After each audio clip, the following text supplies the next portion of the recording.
Buenas tardes. Bienvenidos a la tercera sesión del ciclo de webinars Comunicación Estratégica en Entornos Inciertos, organizado por nuestros posgrados de la Facultad de Comunicación de la Universidad de La Sabana, con el patrocinio de la Maestría en Comunicación Estratégica y la especialización en Gerencia de la Comunicación Organizacional.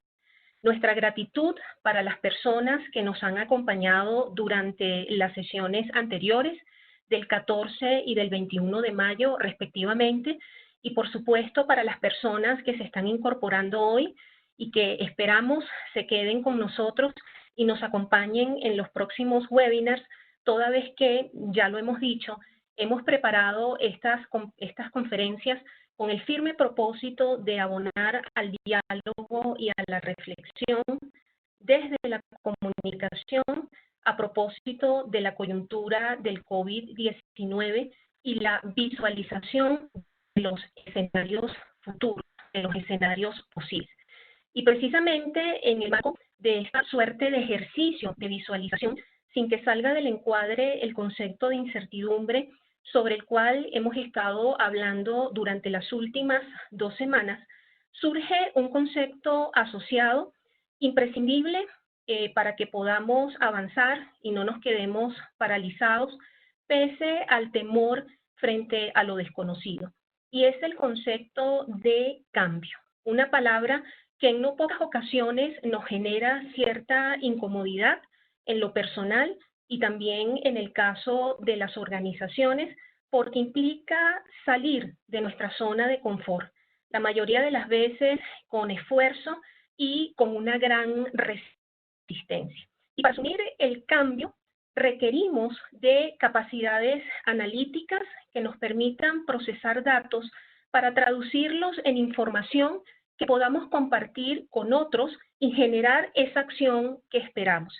Y he aquí un gran reto, no en balde, en la etapa más crítica en todo proceso de cambio organizacional no es tomar la decisión y la apuesta por el cambio. La etapa más crítica es precisamente la comunicación. ¿Cómo comunicar el cambio? ¿Cómo lo presentamos? ¿Cómo lo contamos? ¿Cómo conseguir que otros visualicen el cambio tal como nosotros los vemos, más allá de la aridez del dato y de la cifra dura? Y es por eso que hemos decidido que nuestra tercera sesión lleve por título Data Storytelling como estrategia de comunicación para impulsar cambios. Y esta tercera conferencia estará a cargo del profesor Alexander Ibarra. Alexander Ibarra es Senior Business Analyst en Genesys, empresa líder mundial en soluciones para call centers. En los últimos 4 años ha desempeñado funciones como Business Analyst realizando consultorías a diferentes empresas en Latinoamérica. Es magíster en tecnologías de la información y comunicación y especialista en inteligencia de negocios, ambos títulos por la Universidad Pontificia Bolivariana. La mecánica o la dinámica que vamos a seguir a lo largo de esta sesión no varía con respecto a las 2 anteriores. Vamos a tener la presentación de nuestro conferencista. A lo largo de su exposición invitamos a todos los asistentes para que vayan formulando sus preguntas y las consignen a través del chat. Nosotros haremos debido acopio y al finalizar la conferencia compartiremos esas preguntas pues con nuestro invitado especial. Les recordamos que la sesión será grabada y que posteriormente pues le haremos llegar la presentación a todas las personas que se conectaron, así como también el vídeo. Entonces, sin más preámbulos, dejo en el uso de la palabra a nuestro invitado especial, el profesor Alexander Ibarra. Alexander, bienvenido. Hola Grivalca, ¿cómo estás? Buenas tardes a todos. Muchas gracias a ti, a la Universidad de La Sabana y a la Facultad de Comunicaciones por abrir estos espacios donde podemos intercambiar opiniones y conocimientos. Para entrar en materia y comenzar de una vez, les ¿Quién recuerda la historia de Caperucita Roja y el lobo? Les invito a que viajen en el tiempo y busquen en sus recuerdos qué estaban haciendo aquella primera vez que escucharon la historia de Caperucita Roja. Cuando yo he hecho esta pregunta a diferentes estudiantes, incluso a clientes, ¿qué es lo primero que me dicen? Recuerdo cuando mi mamá me contaba la historia, estábamos mis hermanos y yo, muy atentos a la historia. Otros me dicen, estábamos en el colegio, la maestra nos leía el cuento o nos lo hacía leer, o una tarde o una mañana viendo televisión, veíamos el cuento de Caperucita Roja y estaban nuestros padres, abuelos, etc. El caso es que esta historia, el recuerdo nos va mucho más allá del recuerdo per se de la historia, nos trae emociones, buenas y otras muy agradables. Pero yo les pregunto a ustedes, ¿qué hubiese pasado si el cuento nos lo hubiesen contado de esta manera? Contado desde PowerPoint, desde la siguiente manera. Punto 1. Caperucita Roja, CR, tiene que caminar 800 metros desde el punto A, casa, hasta el punto B, casa de la abuela. 2. CR se encuentra al lobo que 1, se adelanta a casa de la abuela. 2, se la come. Y 3, se viste con su ropa. Punto 3, CR llega a casa de la abuela a las 2 p.m., le formula 3 preguntas. Punto 4, problema identificado. Tras la tercera pregunta, lobo se come a CR. Punto 5, la solución. Proveedor, el leñador, emplea herramienta hacha. Punto 6, resultado esperado. Abuela y CR vivas. Lobo no. Mi pregunta para ustedes es, ¿qué hubiese pasado si esa historia nos la hubiesen contado cuando éramos niños de esa manera? ¿La recordaríamos? ¿Hubiera generado alguna emoción en nosotros? Seguramente no. La siguiente pregunta que les quiero hacer a ustedes es, en nuestras empresas, ¿a qué se parecen nuestras reuniones y nuestras presentaciones? ¿Al cuento original de Caperucita Lobo y el lobo? ¿O a esta historia contada en PowerPoint? Cada vez que he hecho esta pregunta, 9 de cada 10 personas me han respondido que se parecen a esa historia, a esta que estamos viendo. Pues bien, déjame confesarles algo aquí en la privacidad de Internet, que yo era de los que contaba historias de esta manera. Presentaba ofertas o soluciones o propuestas de solución a los clientes de esta manera. Y además, cada vez que hacía una propuesta, lo hacía desde la visión tecnológica o la visión de procesos.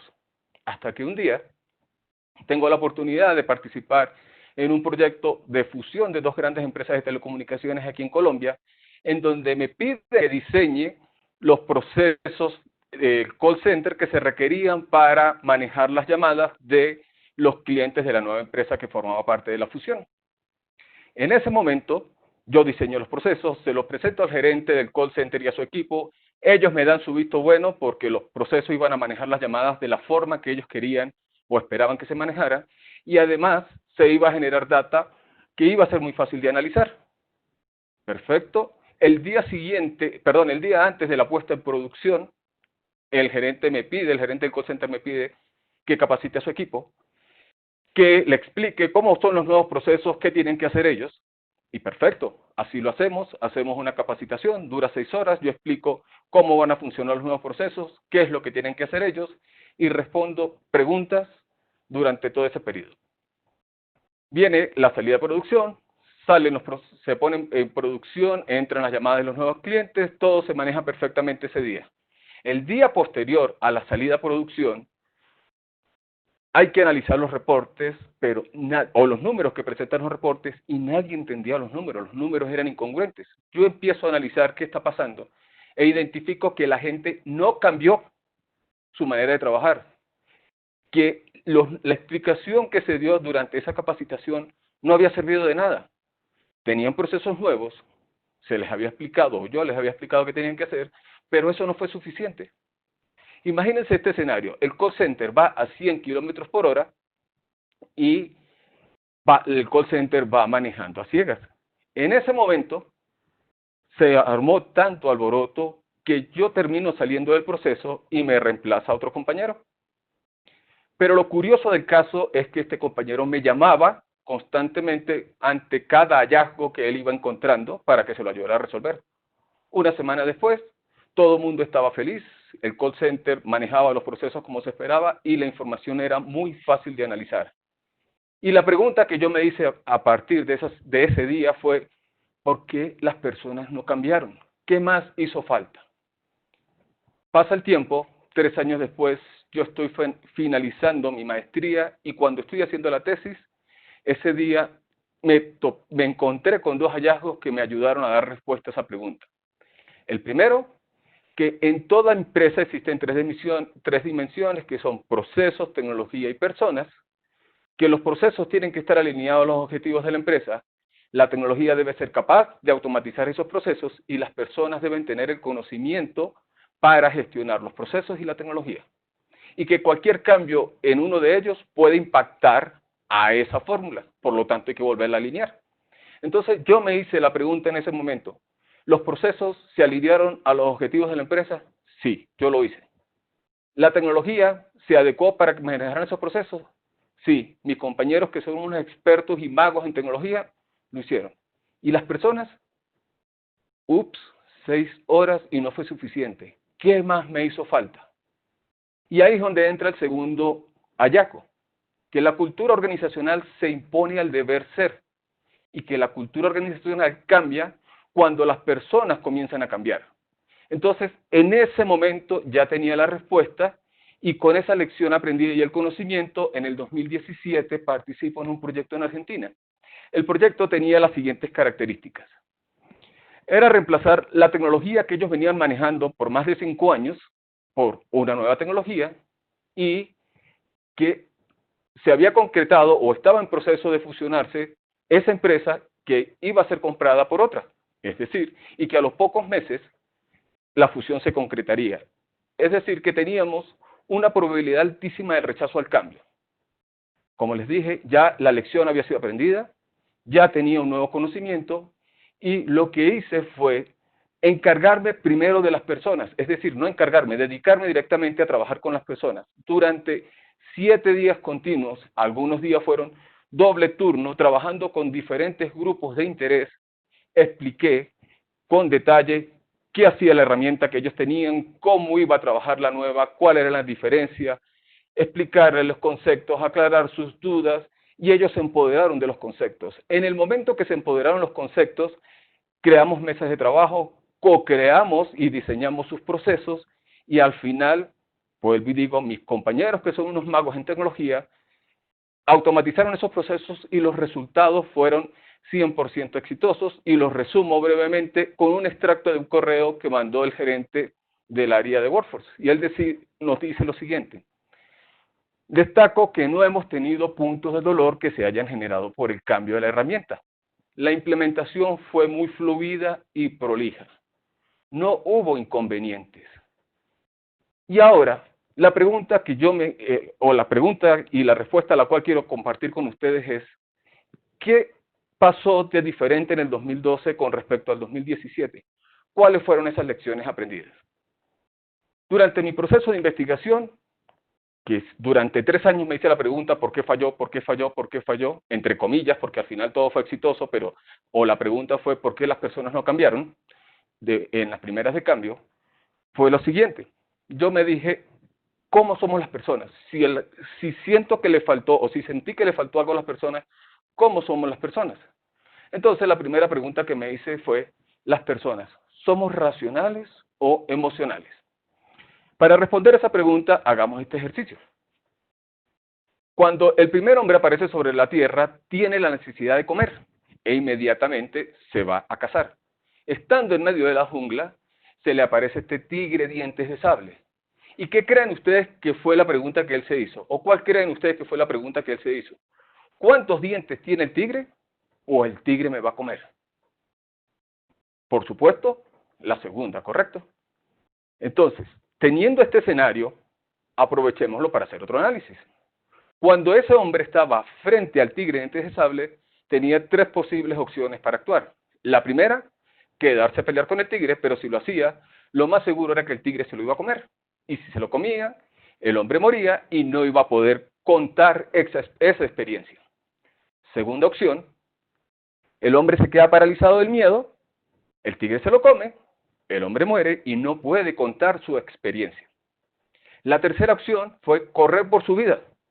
Cuando el hombre corrió, se pudo escapar, vivió y pudo contar la experiencia. La conclusión de esta historia es que el miedo es un mecanismo de defensa que desarrolló el ser humano para sobrevivir. Este es el cerebro humano. Los neurocientíficos nos dicen que está formado por tres grandes partes: un cerebro reptiliano que apareció hace 500 millones de años y es el encargado de controlar nuestros instintos y necesidades básicas. Hace 200 millones de años aparecen los mamíferos sobre la Tierra, se forma el cerebro límbico y este cerebro es el encargado de controlar nuestras emociones. Y hace 200.000 años, es decir, es un bebé comparado con nosotros dos, se forma el neocortés. El neocortés es esta parte de nuestro cerebro y surge a partir de la aparición del Homo sapiens y es el encargado de manejar nuestro raciocinio y nuestra lógica. ¿Qué nos dicen los neurocientíficos? Que al cerebro no le importa ser feliz, lo único que quiere es sobrevivir. Por eso encontramos personas que constantemente se quejan y no hacen nada por cambiar porque el cambio da miedo. Y dos, que el cerebro es extremadamente perezoso. Que el cerebro solo, desde el punto de vista de la biología, solo le importan dos cosas. Primero, alimentarse para tener energía. Y segundo, energía que utiliza para reproducirse y postergar la especie. Si esto, o aún ustedes dudan de lo que dicen los neurocientíficos, yo les hago la siguiente pregunta para que se la respondan ustedes mismos. ¿Qué es más fácil? ¿Invertir toda una tarde del sábado viendo películas de Netflix o leyendo un libro? Los neurocientíficos nos dicen que el 95% de las decisiones que tomamos son emocionales y solo un 5% son racionales. Este señor que está aquí es Stanislav Backrack y él nos dice lo siguiente: la emoción genera la acción y la razón la justifica. Repito, la emoción genera la acción y la razón la justifica. ¿Cómo hacemos esto tangible? He tenido la oportunidad en mi vida de vivir, valga la redundancia, de estar en Venezuela y vivir en Colombia. Y una característica que tienen estos dos países, y hablo de estos dos, es donde he vivido, es que las mujeres son muy coquetas, son bellas y coquetas. Y tienen una particularidad: ellas siempre necesitan un nuevo par de zapatos. Su closet puede estar full de zapatos, pero siempre van a tener la necesidad de comprarse un nuevo par de zapatos. ¿Qué dicen? Oye, necesito comprarme este par de zapatos porque me compré una cartera que me combina con esos zapatos. Es espectacular. Otra razón es que necesito comprarme esos par de zapatos y voy a aprovechar que están en oferta. O necesito comprarme ese par de zapatos porque tengo una reunión y no quiero que mis amigos y mis amigas me vean de nuevo con los zapatos que ya tengo. Pero esto no es un fenómeno único de las damas, también sucede con nosotros, con los caballeros. No me refiero al caso de los zapatos, sino siempre nos hace falta algún dispositivo tecnológico por si acaso. O siempre tenemos la necesidad de tener una cámara que tenga mejor resolución. En fin, siempre tenemos emociones que las vamos a justificar con la razón. Y si lo queremos llevar al mundo del trabajo, si alguien no me cae bien, no importa que sea el mejor en lo que hace. Pero si no me cae bien y yo soy el líder del grupo, no entra. Tan sencillo como eso. Así somos los humanos. Por otra parte, los neurocientíficos nos dicen que todos tenemos un genio y tenemos un dinosaurio en nuestro cerebro. El genio es esas habilidades psicológicas, intelectuales o físicas que nos llevan a sobresalir por encima de los demás. El dinosaurio es quien nos trata de mantener a salvo. Al dinosaurio no le gusta lo nuevo. Al dinosaurio le encanta el status quo y constantemente está en pelea con ese genio. ¿Qué sucede? Cuando todos éramos niños, todos éramos muy espontáneos, todos éramos muy extrovertidos, y cuando la maestra en nuestros primeros grados hacía una pregunta, todos levantamos la mano: yo respondo. Hasta que un día dijimos algo equivocado e inmediatamente todos nuestros compañeritos empezaron a burlarse. En ese momento nos sentíamos muy avergonzados, sentíamos que nos estábamos muriendo, y ese era el lagarto diciéndole al genio: quédate calladito porque es muy peligroso ser extrovertido. Este lagarto fue creciendo, y me he encontrado con personas que le preguntas por una respuesta donde tienen que tomar una decisión y no hay fuerza en el mundo que los obligue a responder ni un sí ni un no. Significa que su lagarto creció y fue tan grande que fue capaz de dominar a ese genio. La idea es que exista un equilibrio o que ese genio sobresalga.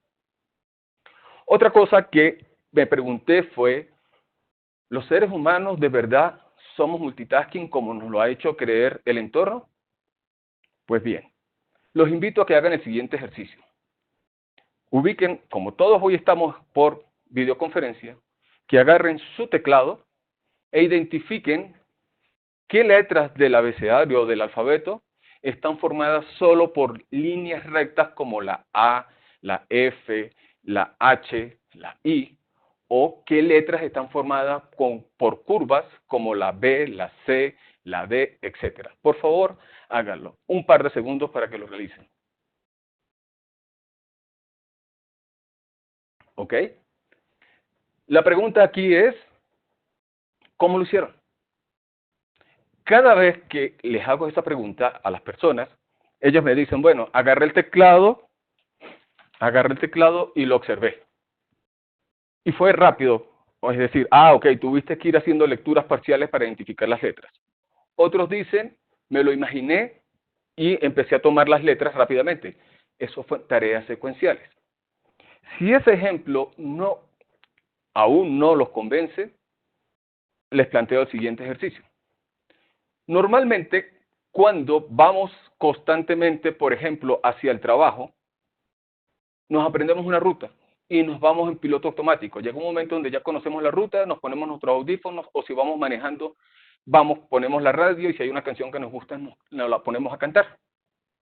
Pero cuando nos dicen que tenemos que ir a una dirección que es totalmente nueva y estamos cerca del sitio, no se han percatado que de repente le bajamos volumen a la música y empezamos a buscar la dirección.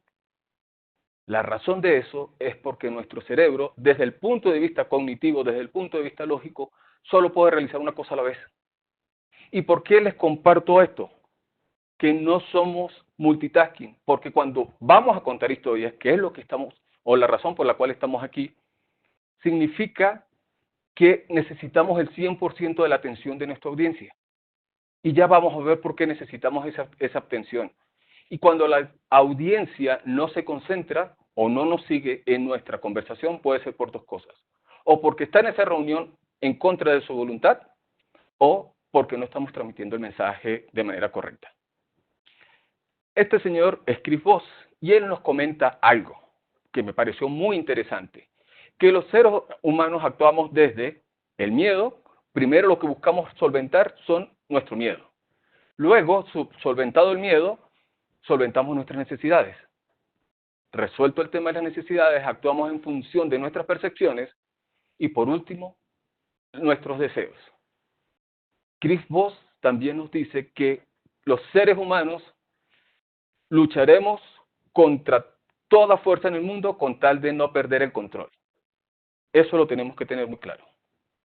Este señor es Daniel Kahneman, él es psicólogo ganador del Premio Nobel de Economía. Y él nos dice lo siguiente: la gente quiere ser aceptada y comprendida. Los seres humanos somos animales de manada, siempre andamos en grupo. La única forma o el único momento donde nos alejamos de la manada es cuando queremos buscar pareja. Cortejamos y seducimos en solitario, solo con la pareja, pero cuando tenemos pareja regresamos a la manada e incorporamos a nuestra pareja a la manada. Y adicionalmente, todo ser humano quiere ser comprendido. Y el otro punto, que me pareció extremadamente importante: los seres humanos haremos un mayor esfuerzo por conservar lo que tenemos haremos un mayor esfuerzo con tal de conservar lo que tenemos que por tratar de conseguir algo nuevo.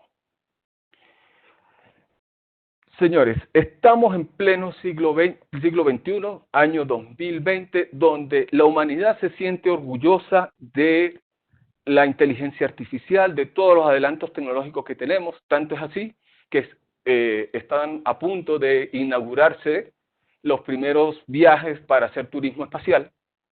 Pero yo les pregunto, con toda esta tecnología, ¿seguimos siendo emocionales o racionales? Con toda esta información que ya tenemos, cómo sabemos cómo actuamos los seres humanos, la pregunta que yo les hago a ustedes es, ¿todo cambio genera rechazo?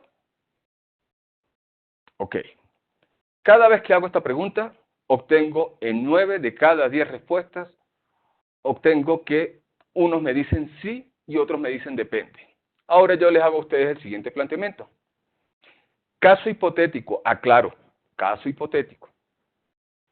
Si al finalizar este webinar, la universidad les enviara un correo diciéndoles que pasen por la universidad, por el campus de la universidad, porque la universidad les va a entregar $1 millón libre de impuestos, no hay letra chiquita, es decir, ustedes pueden utilizar ese $1 millón a su mejor entender. ¿Ustedes dirían que no lo quieren porque su vida va a cambiar ahora que van a ser millonarios? Yo estoy seguro que todos dirían sí, que vengan los cambios que ya veré cómo me arreglo. Entonces la conclusión es que las personas solo cambiamos cuando vemos los beneficios. Si los beneficios son claros, las personas somos capaces de afrontar los cambios. Y la pregunta que surge ahora es, ¿cómo mostramos los cambios? Antes de responder esta pregunta, guardemos toda esa información que hemos visto hasta ahora y quedémonos con este resumen. Primero, la emoción impulsa la acción y la razón la justifica. Segundo, el cerebro es perezoso, no le importa ser feliz, lo único que le importa es sobrevivir. Y tercero, las personas aceptan los cambios cuando vemos los beneficios. Ok, entonces, con estas tres cosas, por favor tenganlas presentes que vamos a irlas utilizando en la medida que va pasando el webinar. Volvamos a nuestro punto donde quedamos. ¿Cómo mostramos los cambios? Contando historias. Las historias desde siempre, desde que el hombre existe, ha sido el pegamento social por el cual nos mantenemos unidos a la manada. Recuerden que yo les dije, el hombre sobrevivió y pudo contar su experiencia. ¿Por qué nos encantan las historias? Nos encantan porque nos hacen vivir experiencias. En aquella época, la manada se reunía alrededor de la fogata. Hoy en día cambiamos la fogata por un café, por una cena con amigos, un evento social, unas cervezas de after office, pero siempre estamos contando historias. ¿Qué contamos en esas historias? Experiencias con la familia, experiencias en el trabajo, experiencias de vacaciones que tomamos. Y a veces cuando la historia es tan bien contada, nos sentimos partícipes de esa historia. Y la razón es porque el cerebro no diferencia entre realidad y ficción. Esto es tan así que muchas veces estamos viendo una película en la medianoche de terror o de suspenso en nuestra casa, en la seguridad de nuestra casa, y en el momento menos pensado, cuando sale el malo, nosotros nos asustamos. ¿Por qué es eso? Porque el cerebro no entiende si es realidad o ficción. Simplemente él necesita saber que la historia es lo suficientemente creíble para que sea convincente y se forme partícipe del cuento. Ahora observen que yo les he dicho experiencias, experiencias y experiencias. ¿Qué es una experiencia? Una experiencia es aquello que nos ha dejado una huella, agradable o desagradable, no porque la hayamos repetido 1000 veces, sino precisamente porque dejaron una emoción en nosotros. Por ejemplo, imagínense que en este momento ustedes tienen al frente una taza de café, un café que está recién hecho, un café que está recién colado, e inmediatamente llega a nuestro aroma, hasta nuestro olfato, ese aroma tan particular que tiene el café, que inmediatamente hace que en nuestro cerebro se genere un proceso biológico y se nos haga agua a la boca y queramos tomarnos un trago de esa taza de café. Eso es lo que se denomina una experiencia agradable. Ahora bien, ustedes me dirán, bueno, pero es que a mí no me gusta el café. Sí, pero el café tiene una particularidad que detrás del café hay todo un ritual. Puede ser que yo invite a un amigo o a un grupo de amigos, vamos a tomarnos un café y haya alguien que no lo toma, pero igual está con nosotros porque estamos contando experiencias. O pensamos en café, nosotros aquí en Latinoamérica, y pensamos en el desayuno, y el desayuno nos trae recuerdos de los desayunos en familia, donde estaban papá y hablando, donde nosotros discutíamos con nuestros hermanos, pero todos esos son recuerdos que traemos alrededor del café. Entonces, repito, el café es una experiencia agradable. Ahora, imagínense que mañana tienen una cita del odontólogo. Lo primero que viene a nuestra mente es, estamos recostados en un sillón, con una luz amarilla dándonos en la cara, y en el momento menos pensado vemos que el odontólogo se acerca con la intención de pincharnos en la boca para colocarnos a la anestesia. Eso es una experiencia desagradable. Entonces, nuestras historias tienen que narrar más experiencias agradables que desagradables, que se parezcan más o hayan más emociones asociadas a la taza del café que a la visita al odontólogo. ¿Y quiénes van a vivir esa experiencia? Los personajes de nuestra historia. Los personajes pueden ser personas como nosotros, cualquiera, o objetos inanimados como la empresa o un proyecto. ¿Y cómo hacemos entonces para que esas emociones, nuestra historia que vamos a contar de esos personajes, generen emociones? A través del conflicto. El conflicto es la base del secreto de las experiencias exitosas. Si no, veamos este ejercicio. Todos recordamos a los tres cerditos y al lobo. ¿Cómo fuese esa historia si nos lo hubiesen contado de esta manera? Los tres cerditos van al banco, consiguen un crédito hipotecario con una tasa preferencial única en su clase, tienen un plazo para pagarla en 30 años y además les dan un seguro contra todo riesgo para la casa que compren. Los tres cerditos compran cada uno casas seguras, con toda la tecnología del mundo, la mayor seguridad del mundo, muy sólidas con ladrillo, y además viven en un barrio libre de lobos. Los cerditos vivieron felices para siempre, fin de la historia. ¿La recordaríamos? Estoy seguro que no. ¿Por qué? Porque es esa emoción, ver cómo los cerditos iban sufriendo, iban luchando, que al final vencen al malo. Las historias tienen conflictos, y el conflicto surge cuando nuestro personaje tiene un deseo, punto 1, tiene un deseo, punto 2, se da cuenta de que tiene que transformarse o cambiar para lograr ese deseo, entonces entra en conflicto, y mientras trata de irse transformando, empieza una relación causa-efecto. Ese conflicto se parece a una montaña rusa, en donde el carro está primero estacionado, mientras los pasajeros se montan, es decir, el héroe descubre que tiene un deseo, y el carro empieza lentamente a subir por esa montaña rusa. Imagínense a Rocky, el de la película, que Apollo Creed lo desafía. Estaba en el carrito, lo desafió y Rocky empieza a transformarse. Y Rocky tiene que hacer esfuerzo, sacrificio, correr a las 4 de la mañana, invertirse sitios para entrenar, etc. Y se va transformando, va subiendo. Y cuando el carrito llega al final de la cúspide, en la parte más elevada, ahí es donde nosotros decimos, ups, por esto fue que pagué un ticket para subirme a la montaña rusa. No sé si esto es bueno o es malo. Pero, y arranca el carrito, y es en ese momento donde salen palabrotas en nuestra boca, porque el carro va cayendo gracias al efecto de la ley de la gravedad, y disfrutamos esa parte tan emocionante de la montaña rusa. Lo mismo pasa con el héroe. El héroe, cuando llega arriba, está en el clímax, se transformó, ya está listo para ir tras sus deseos, y desemboca en esa bajada la lucha por conseguir lo que él quiere. ¿Cómo hacemos entonces para que nuestras historias generen esa emoción?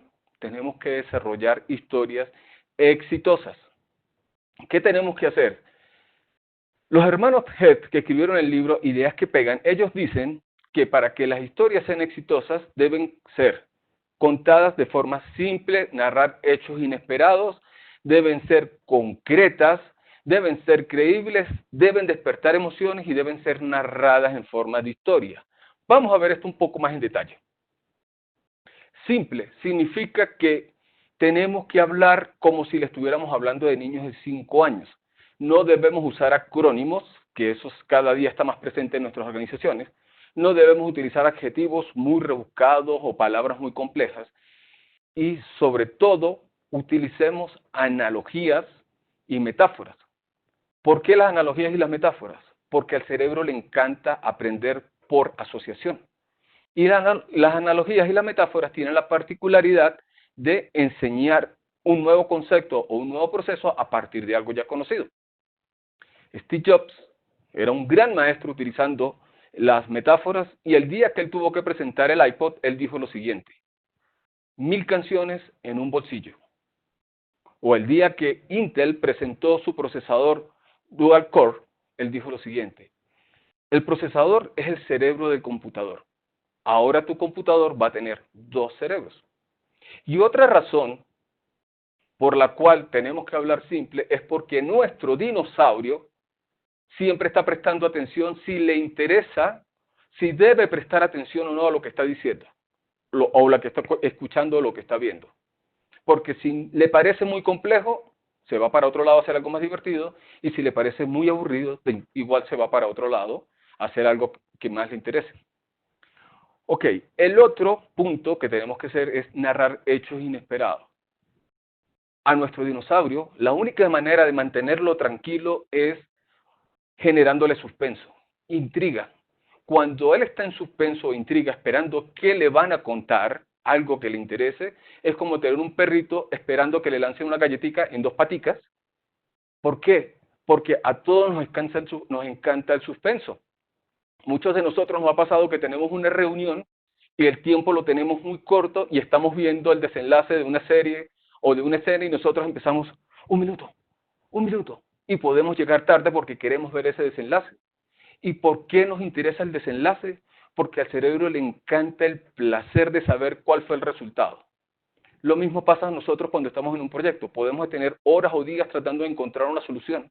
Y en ese momento, cuando lo encontramos, ¿qué decimos? Internamente decimos, sí, lo logré. Entonces, siempre que narremos una historia, contemos hechos nuevos que sean interesantes para nuestra audiencia, que le eduquen, que lo informen y lo entretengan. En eso se basa este principio, lo inesperado. El siguiente principio es que la historia tiene que ser concreta. Hace rato les comentaba que cuando las historias son muy bien contadas, las personas se la imaginan. Aquí es donde tenemos que dar detalles, suficientes detalles como para que las personas se imaginen en su cerebro la escena que le estamos contando, pero tenemos que tener cuidado de no avasallarlos con exceso de detalles. Y para que una historia sea concreta hay que tener presente 2 cosas. Uno, no caer en lo que los expertos llaman la maldición del conocimiento. ¿Qué es la maldición del conocimiento? Luego les pido que por favor viajen en el tiempo y se ubiquen en aquella época de su vida cuando estaban aprendiendo a sumar por varias cifras. Inicialmente teníamos varias cifras y íbamos sacando sumas parciales hasta que lográbamos sacar el total. Pero fuimos practicando y practicando hasta que nos hicimos expertos, que ya solo veíamos las cifras y mentalmente dábamos el resultado.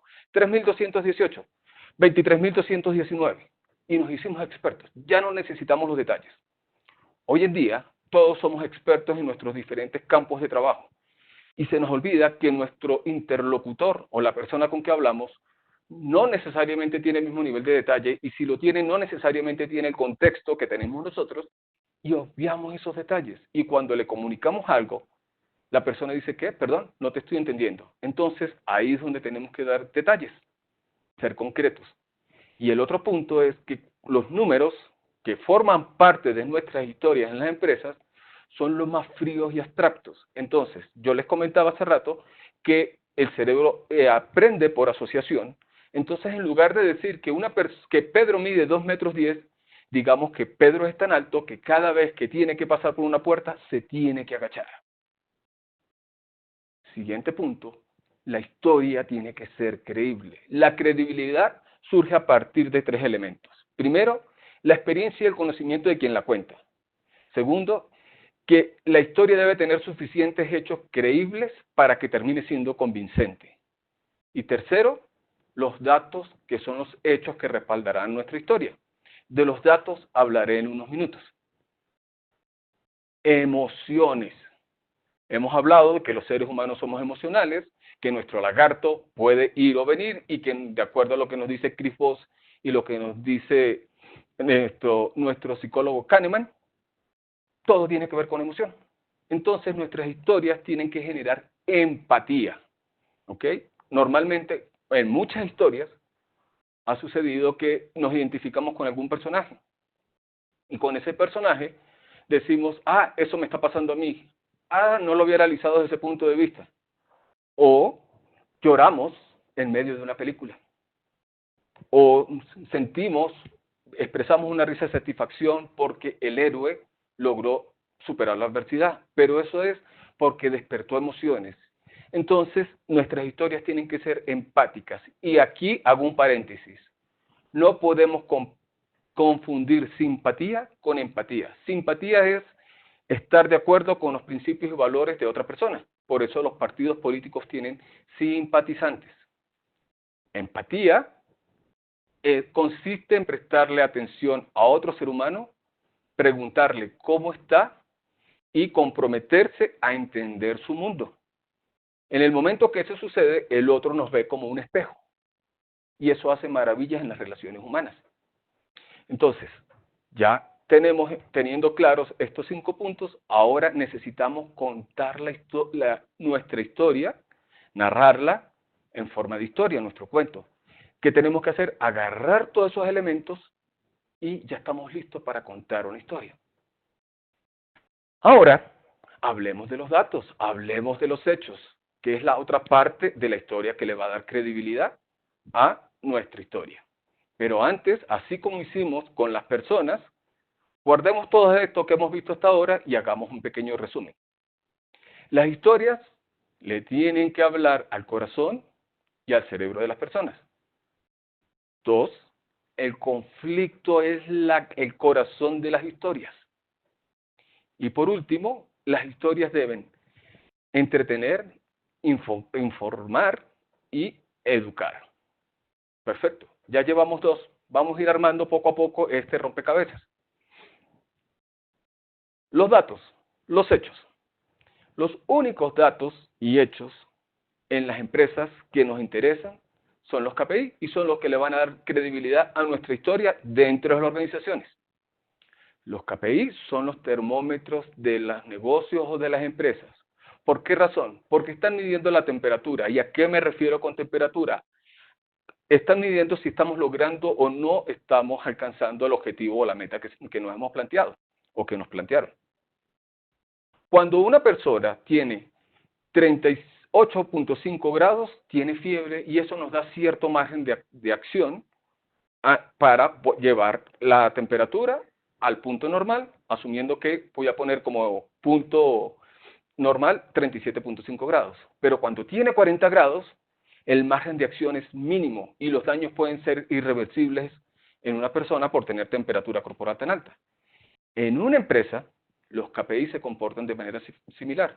El objetivo que nos plantearon son esos 37.5 grados y en la medida que nos vamos alejando, la temperatura empieza a subir. Pero si no estamos muy lejos, aún hay margen de acción para corregirlos. Pero si estamos muy lejos, recuerden que las metas se miden por tiempo y ya no hay tiempo de acción, es el equivalente a esos 40 grados. Y en este caso, los daños irreversibles están asociados a la salud financiera de la empresa. Mucho más allá de utilizar un KPI para lograr un objetivo, para medir si estamos o no cumpliendo con un objetivo, el KPI cuenta historias acerca de las personas y de la naturaleza humana. Los KPI, detrás de ellos, nos cuentan qué tanto las personas están comprometidas con el logro de ese objetivo, qué tanto lo están apoyando sus compañeros y sus supervisores, qué tanto cuenta con el apoyo de partners y de proveedores, de qué tamaño, de qué tipo de adversario estamos hablando que nos impide lograr con ese objetivo. En fin, todos esos detalles están detrás del KPI.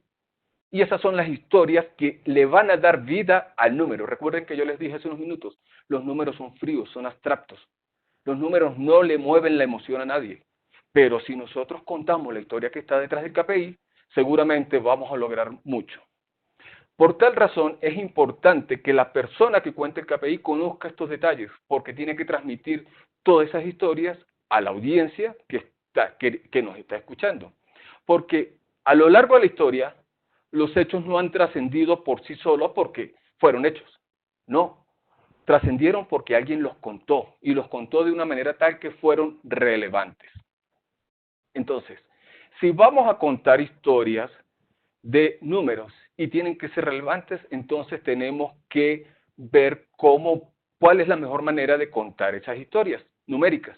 Y ahí entra en juego nuestro sistema de visión, porque desde la época de la prehistoria, nuestros ojos biológicamente están adaptados para ver patrones y relaciones causa-efecto. ¿Por qué? Porque tenía que identificar cuáles eran las amenazas o cuáles eran las oportunidades para tener placer y sobrevivir. De esa manera, nuestro cerebro y nuestros ojos particularmente están adaptados. Nuestros ojos, nos dicen los expertos, que tardan 0.5 segundos en tomar conciencia desde lo que percibe el exterior hasta que esa información llega a nuestro neocortés. Veamos cómo funciona esto. Los que hemos tenido oportunidad de manejar un automóvil o un carro, vamos por la calle, 40, 50 kilómetros por hora, y de repente se atraviesa un perrito.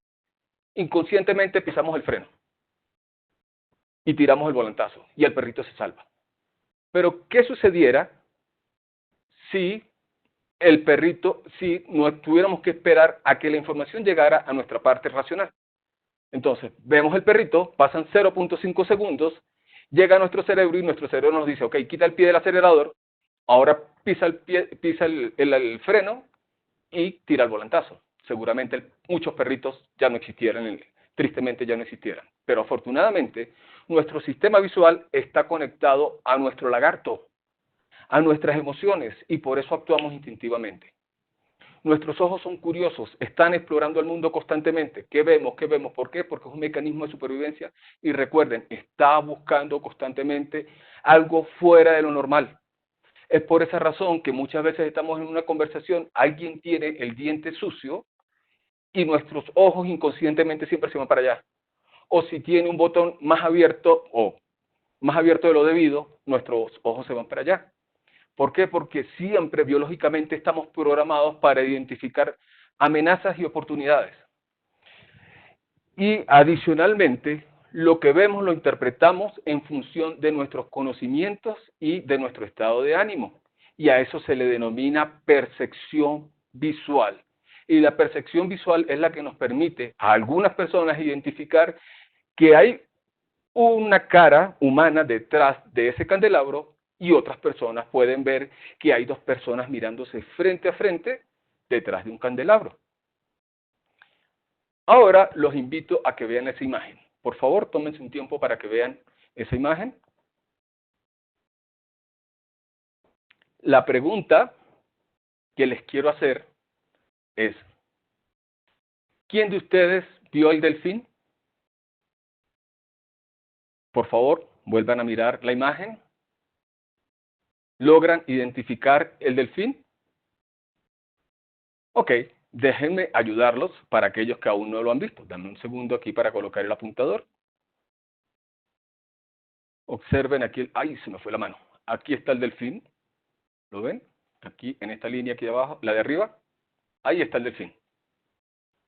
La pregunta que surge es, ¿por qué la primera vez que nos dijeron ¿dónde está el delfín? No lo vimos, porque nuestro cerebro está programado solo para ver lo que conoce y lo que le piden que vean. Entonces, eso lo tenemos que tener presente cuando vamos a mostrar información, cuando vamos a comunicar nuestras historias. Observen esa tabla que está ahí. Esa tabla traduce ventas o tiene el resultado de las ventas de una empresa del 2019, donde tiene ventas nacionales e internacionales organizadas por meses. Por favor, traten de identificar qué información es valiosa para ustedes o consideran que es valiosa, que es digna de rescatar de esa tabla. Ahora bien, ¿qué pasa si yo les presento esa información de esta manera? Son los mismos datos. Seguramente, como saben que son ventas, cuando la curva sube significa que vendimos bastante, cuando la curva baja significa que vendemos poco. ¿Por qué? Porque nuestro cerebro identifica rápidamente patrones, correlaciones, relaciones causa-efecto. Por esa razón, la razón por la cual sucede esto es porque al cerebro no le interesan los detalles, le interesan los totales, el global, y es por esa razón que antes de preocuparse por las letras se preocupa por las palabras, y por tal razón podemos leer esa palabra que está ahí, o ese texto, en un lugar de la mancha de cuyo nombre no quiero acordarme. Tampoco al cerebro le interesan los puntos, sino la figura que él forma. Eso es importante tenerlo presente a la hora de ir a contar una historia. Y la conclusión de todo esto es que nosotros somos los responsables de dirigir la mirada de nuestra audiencia. Porque recuerden que nuestros ojos son curiosos. Entonces, aprovechemos la curiosidad de nuestro lagarto para transmitir ese mensaje. Cuando vamos a transmitir información de datos, es importante en ese momento entonces utilizar visualización. Y existen dos tipos de visualización. La exploratoria, que es aquella donde exploramos y es el equivalente a destapar 100 o muchas más ostras hasta que encuentre una perla. Es lo que hacen nuestros analistas de datos, que empiezan a agregar o a quitar variables hasta que encuentren esa perla, y una vez que encuentran la perla, entonces explican visualización explicatoria. ¿Qué explican? No explican cómo hallaron esa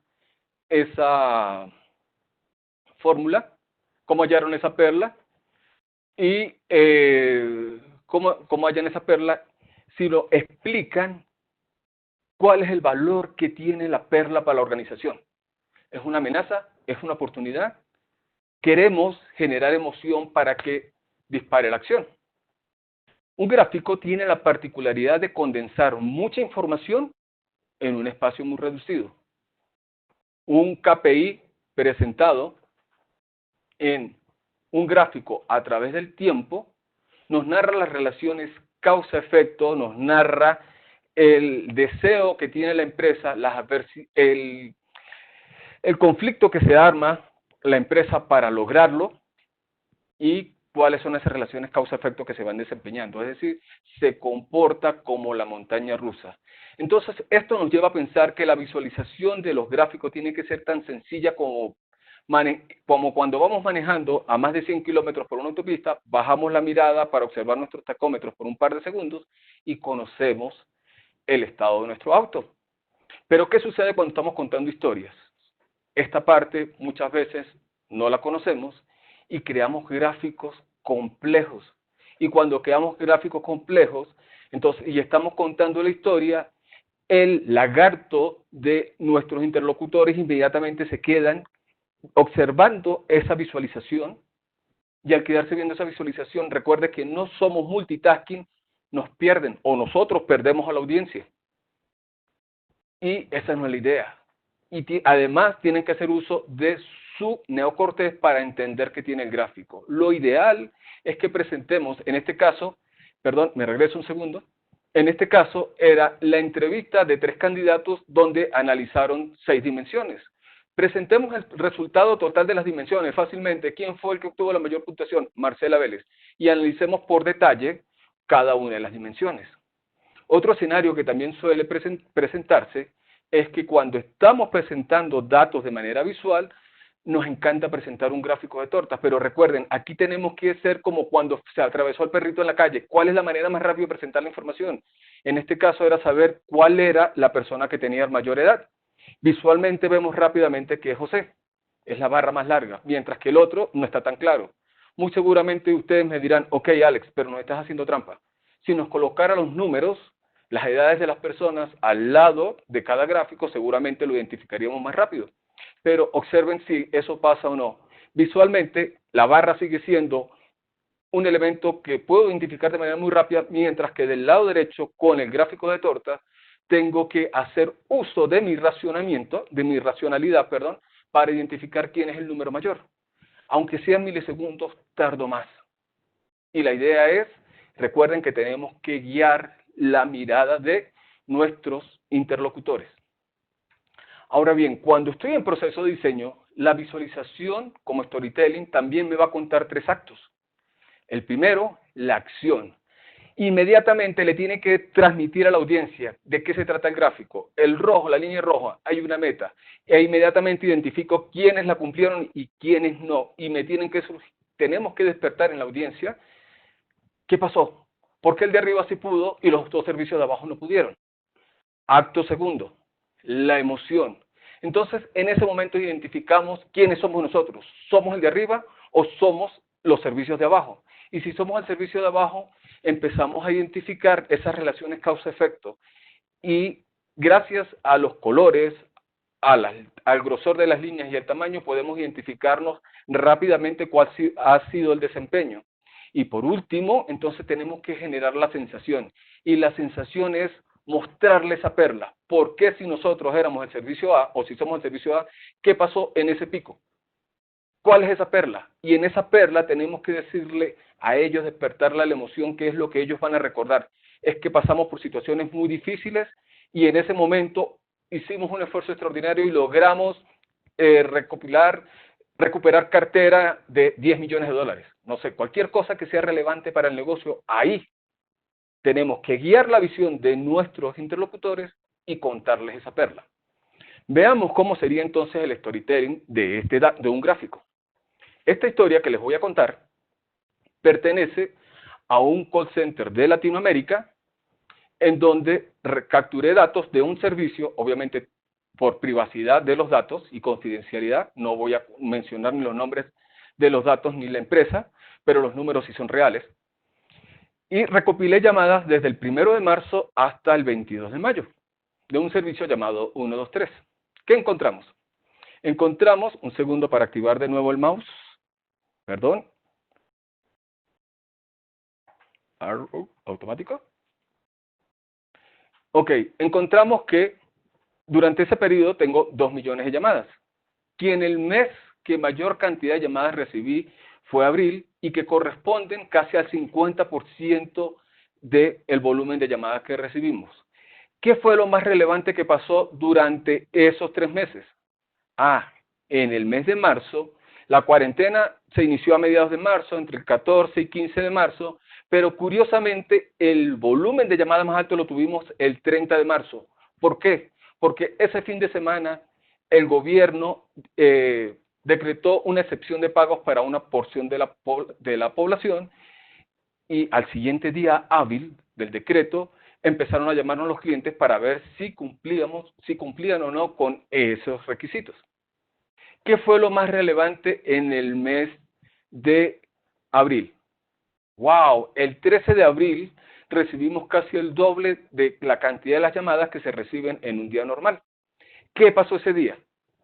Es que ese día la empresa, el área de cobranzas envió una comunicación de forma equivocada y por error, sin intención, a todos los clientes. Y todos los clientes de nuestra empresa llamaron para validar si era cierto o no lo que decía el mensaje. Y por último, ¿qué es lo más relevante del mes de mayo? En el mes de mayo observamos que a partir del lunes 13 la cantidad de llamadas bajó, como si todo hubiese vuelto a la normalidad, es decir, antes de la pandemia, antes de la cuarentena.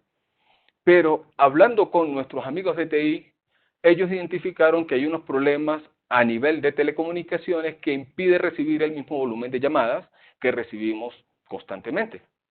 Y esto es un problema que se ha extendido a lo largo de semana y media.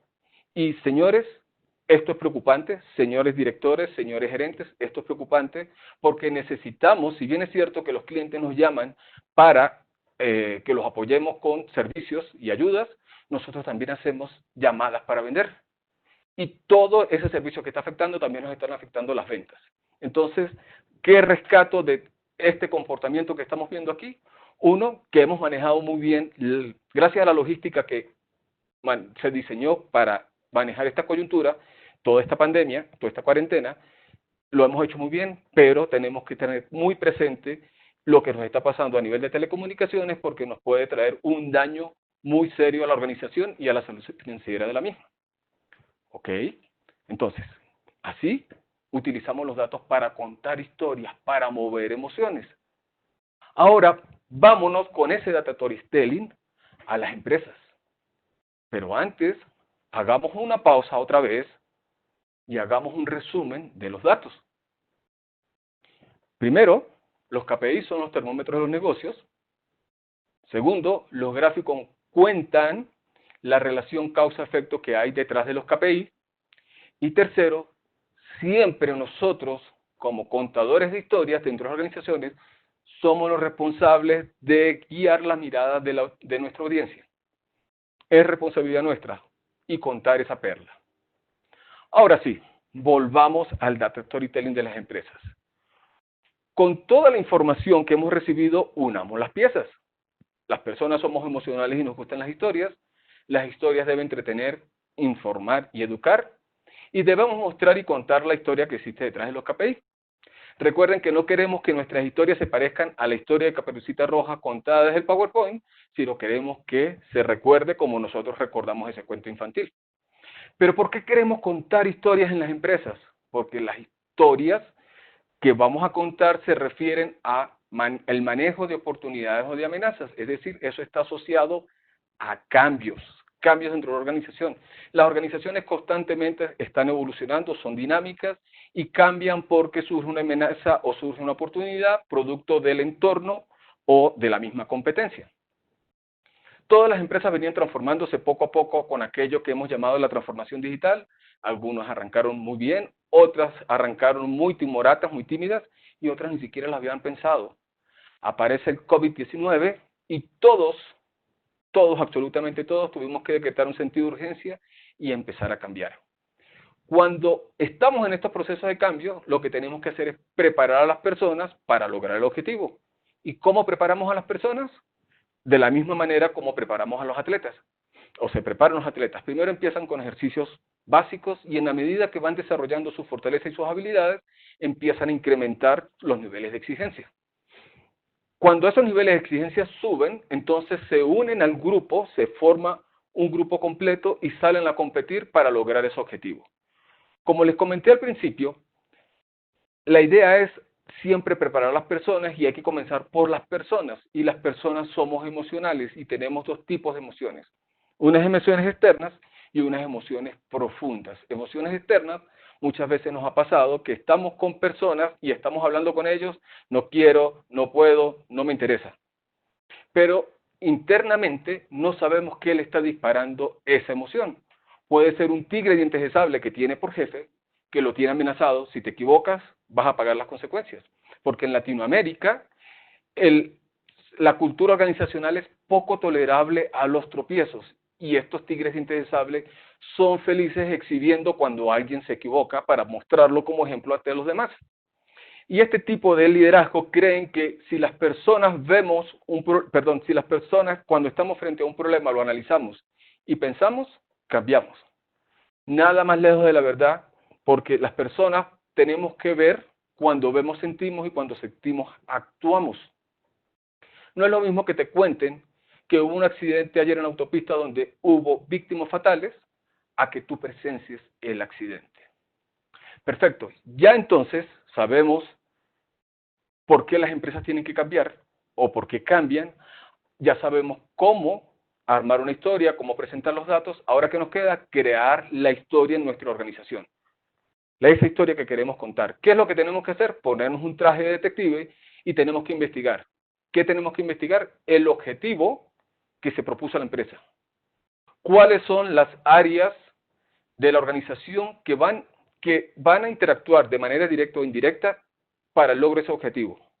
¿Cuáles son esas necesidades? Y cuando estamos identificando esas necesidades, es muy importante tener presente lo que nos dice Howard Moskowitz, que las personas generalmente no saben lo que necesitan y cuando lo saben se les hace muy difícil comunicarlo. Por ejemplo, los requerimientos. Aquí hay de todos los sabores y quiero compartir con ustedes el siguiente video.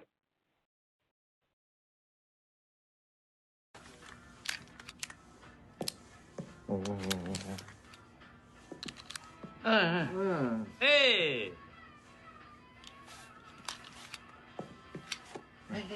¡Hey!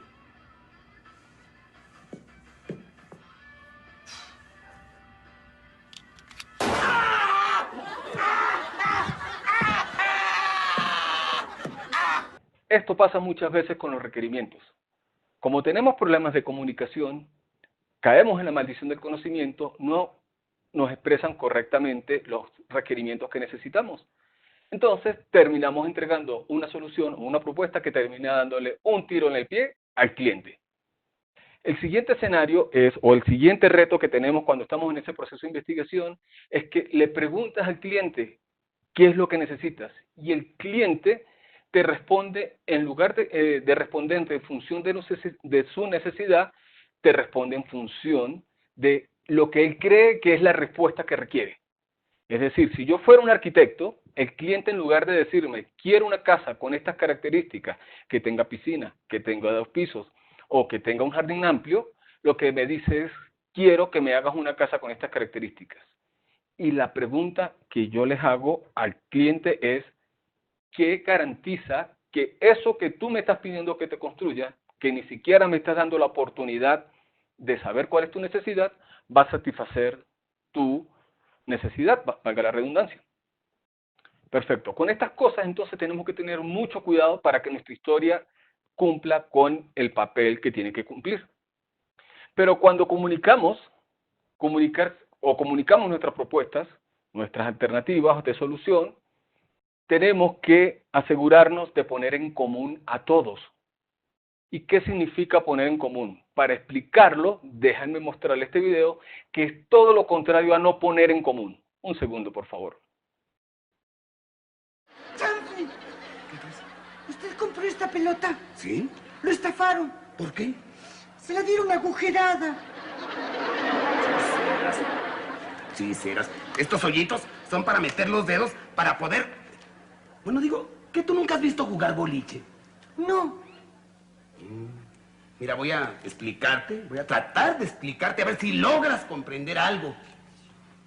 En primer lugar, el boliche se juega en una mesa que debe tener algo así como 20 metros de largo. Bueno, quizá un poco más, un poco menos.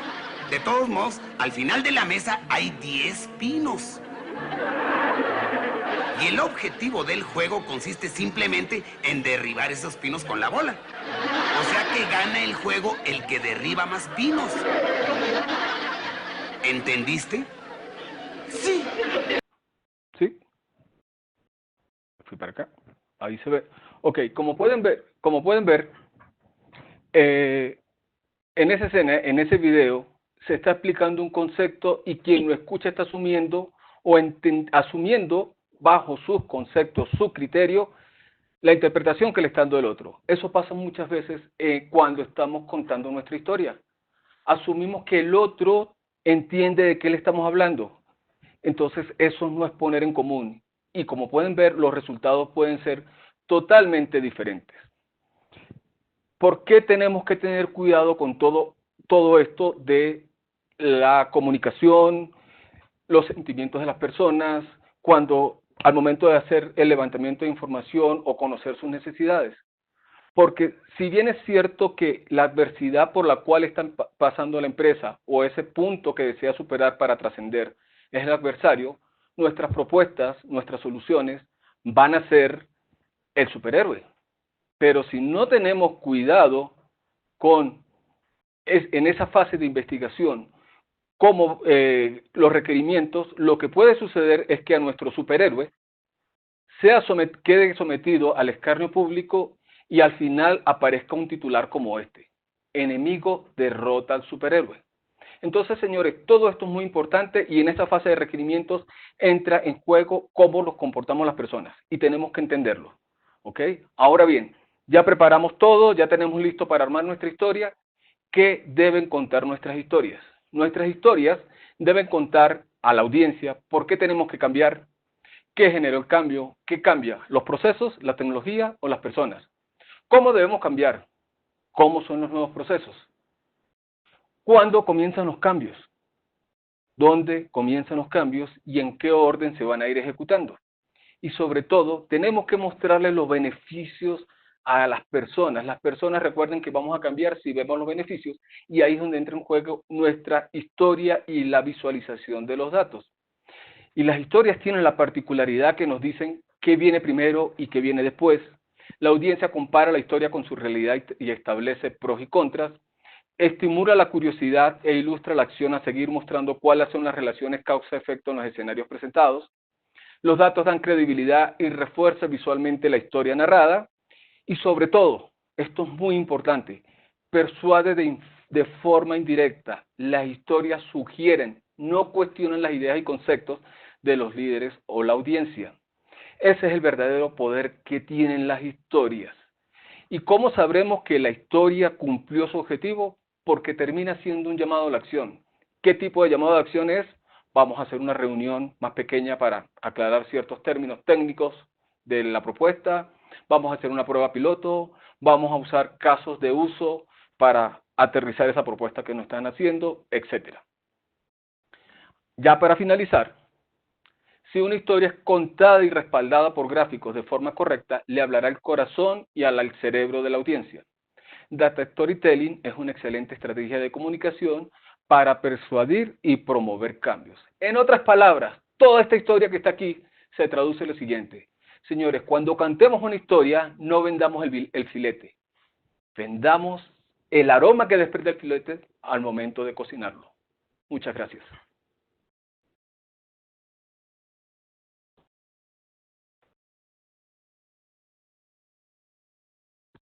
Vamos a compartir contigo un par de preguntas que formularon las personas pues que asisten al webinar.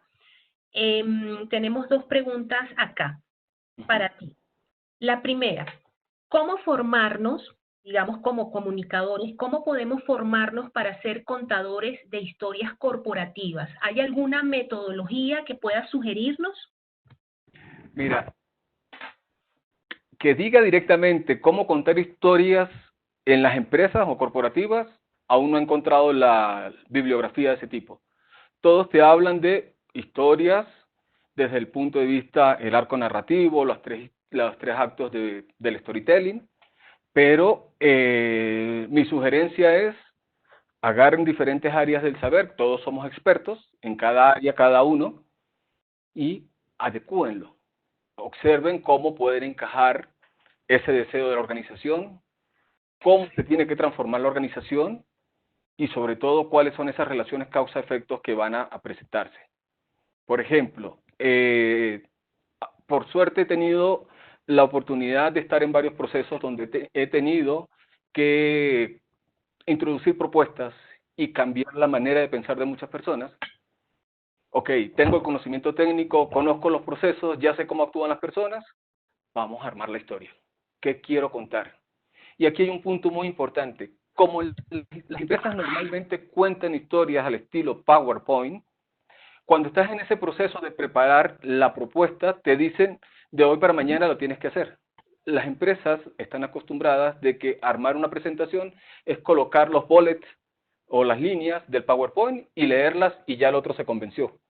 No, las historias llevan tiempo, mucho tiempo. Muchas veces, porque la premura lo lleva, yo puedo pasar noches casi que enteras preparándola porque solo tengo 3 días para preparar la presentación. Si yo quiero lograr un objetivo y persuadir a la gente, tengo que dedicarle tiempo. Entonces, esa es mi recomendación. Estudien storytelling, estudien visualización. Ya que me están hablando de bibliografía, busquen bibliografía, les puedo recomendar, si me escriben les puedo recomendar libros, y armen su historia.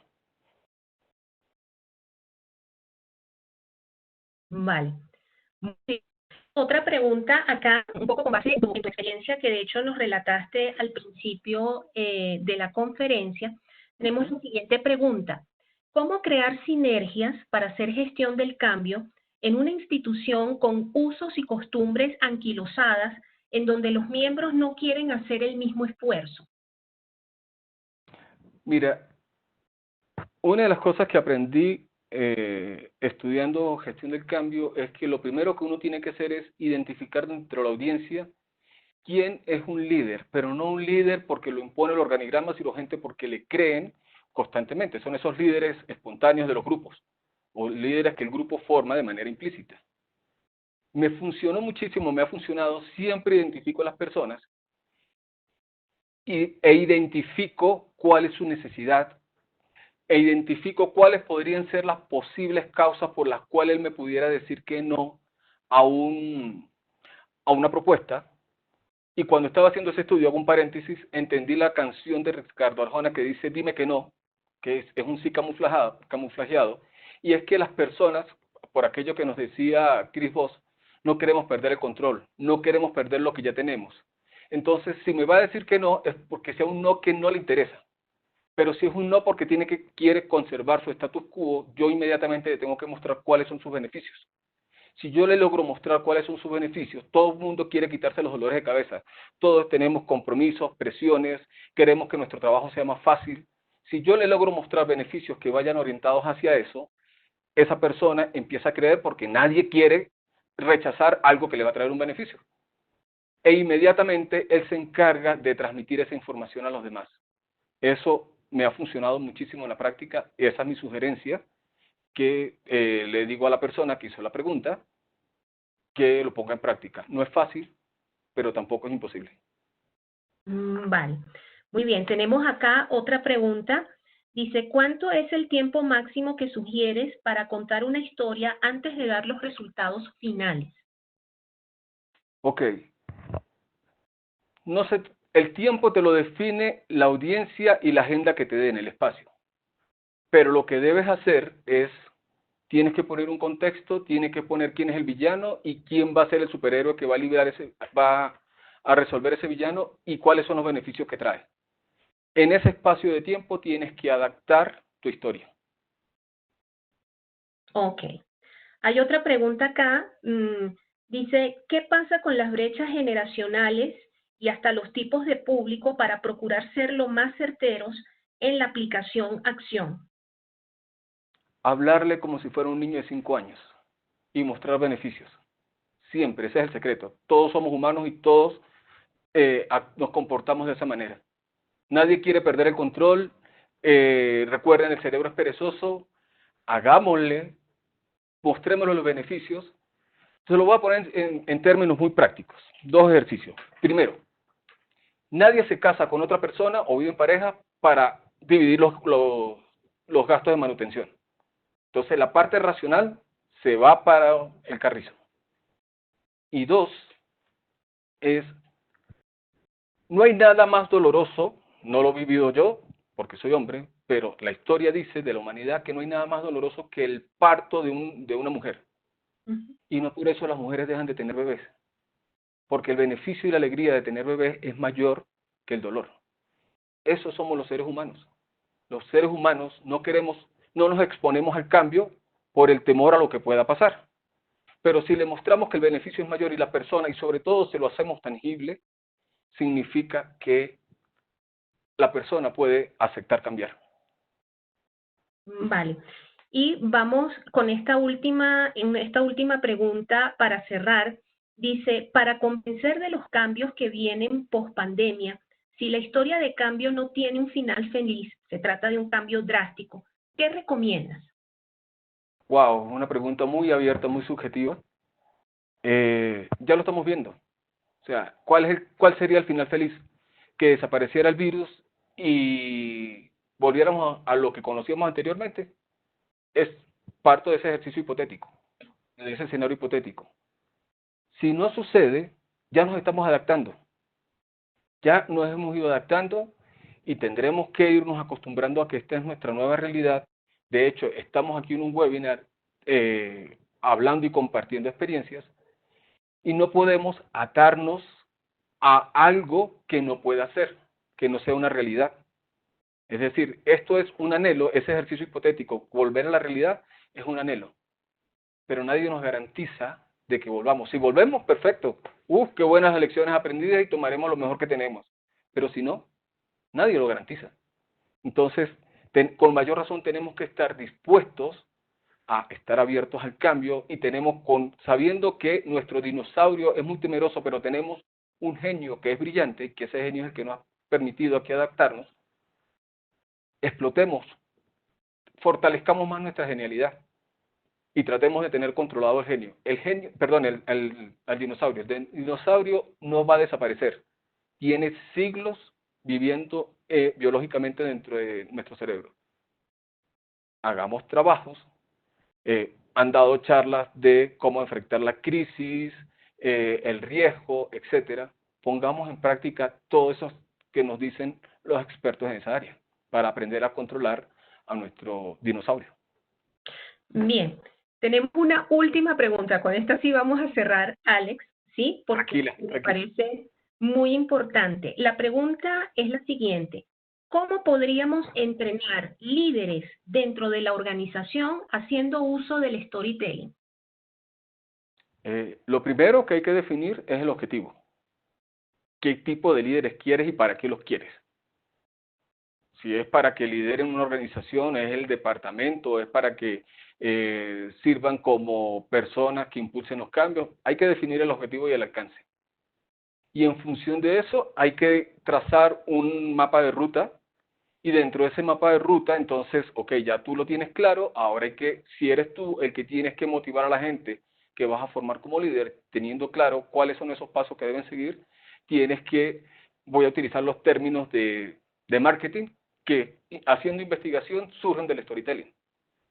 Créenle esa montaña rusa, porque hay una teoría que se llama la teoría del flow, no recuerdo el nombre de la persona que la creó, pero él dice algo. Este es un eje XY, donde aquí están las habilidades de la persona y aquí están los retos. Y las personas tenemos que encontrar un punto intermedio. Si la cosa es muy fácil con respecto a sus habilidades, se aburren. Si el reto es muy fácil y sus habilidades son muy grandes, se aburre. Pero si el reto es muy fácil y tiene muchas habilidades, también se va a aburrir. Hay que encontrar un punto intermedio y hay que retarlo dentro de esa historia para que se vaya superando a sí mismo. Ese es el corazón del storytelling, esa es la realidad como los seres humanos nos comportamos. Entonces, en resumen, hay que tener claro cuál es el objetivo que lo quiero formar, cuál es el camino que yo como organización le voy a ofrecer para que se forme y pónganle retos para que se vaya transformando y logre el objetivo. Muchísimas gracias, Alex, nuevamente por aceptar la invitación. Allí pues podemos observar la lámina con la que cierra su presentación y está su dirección de correo electrónico para quienes quieran contactarle. Se nos quedaron algunas preguntas en el tintero, pero igual se las haremos llegar a Alex. Una vez más, pues agradecer a las personas que nos acompañaron durante la tarde, que ya nos han venido acompañando en las 2 sesiones anteriores, animar a las personas que hoy se incorporaron para que nos acompañen en los próximos webinars que vamos a tener en las próximas 3 semanas. De hecho, en la próxima semana, junio 4, vamos a tener la conferencia titulada RCE, el diálogo de las empresas y las marcas, y va a estar a cargo de la profesora Sandra Orjuela de HMO Consultores. Nuestra gratitud para todos ustedes. Les recordamos que les haremos llegar la grabación de la conferencia y pues nada, cuídense mucho, nos vemos a la misma hora. Gracias, todo muy bien. Gracias a ustedes, feliz noche, cuídense por favor.